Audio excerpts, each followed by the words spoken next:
Hello everyone and welcome to Holistic Healing with Deepshikha. I'm a romantic at heart, Cecilia Ahern, Nicholas Sparks romantic, spending the night watching the stars and holding hands romantic, going on a long drive when it's raining romantic. I hope you know what I am talking about. If I am to define how it feels like warm honey. When I think of love, it gives me a calm feeling, like something that just makes everything right. And not just the romantic love, but all kinds of love. But today, I am going to talk only about the romantic kind. Oftentimes, we come across love being defined as possessive, aggressive, jealous, and so on and so forth. Especially in the social media, that's how it's generally portrayed. And the other kind that we, especially my generation and the ones that came before us, was in our homes where our mothers would somehow, in the name of love, not put themselves first for anything. Taking the mother is the name of sacrifice way too far.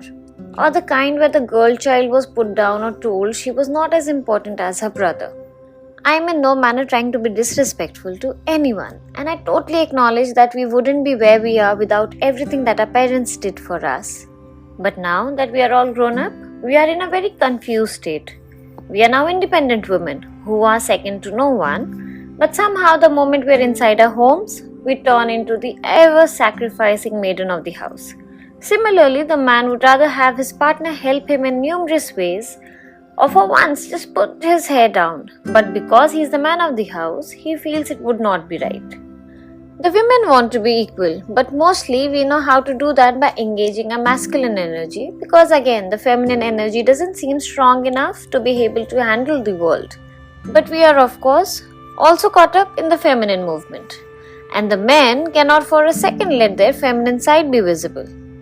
I can continue and make it more confusing. But what I'm trying to say is that we are just a lot of 30-somethings who are now utterly confused about what is love and how does it feel. Do I have the correct answer? Probably not. Actually, I'm sure I definitely don't have the answer. But I'm going to try and talk about this topic today. Let us delve into the complex dynamics of unhealthy love, exploring how it manifests towards others and towards oneself. Love, often considered a force for good, can sometimes take on toxic forms, causing harm rather than healing. Unhealthy love can manifest in various ways, ranging from codependency and obsession to manipulation and abuse. It often stems from deep-seated insecurities, unresolved trauma, or distorted beliefs about love and worthiness. In relationships, it may manifest as possessiveness, jealousy, or an inability to set boundaries. Towards oneself, it can result in self-neglect, self-criticism, or seeking validation from external sources. I speak from what I have experienced, and by that, I'm talking about myself.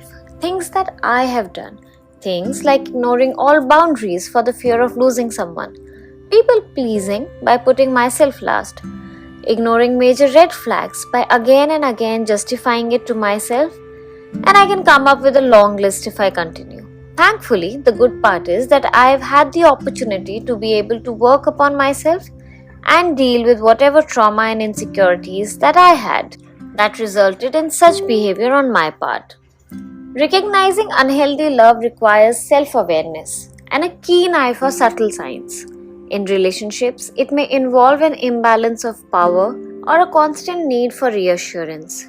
Towards oneself, it can manifest as self-sabotage, perfectionism, or a fear of being alone. These patterns often lead to cycles of dysfunction and perpetuate feelings of inadequacy and unworthiness. The first thing that is required for breaking free from unhealthy love is courage and commitment to self-growth. It begins with acknowledging the patterns and their impact on our well-being. In relationships, it involves setting boundaries, communicating openly, and prioritizing self-care.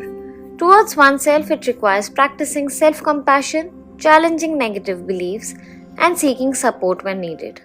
And more often than not, it is a long and difficult journey that requires a lot of dedication because such need or behavior comes from deep-rooted events or insecurities.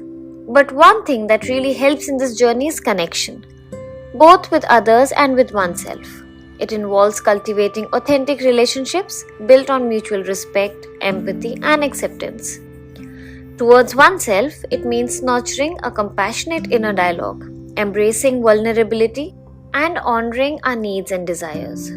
Through connection, we find solace in shared experiences and discover the transformative power of love in its truest form.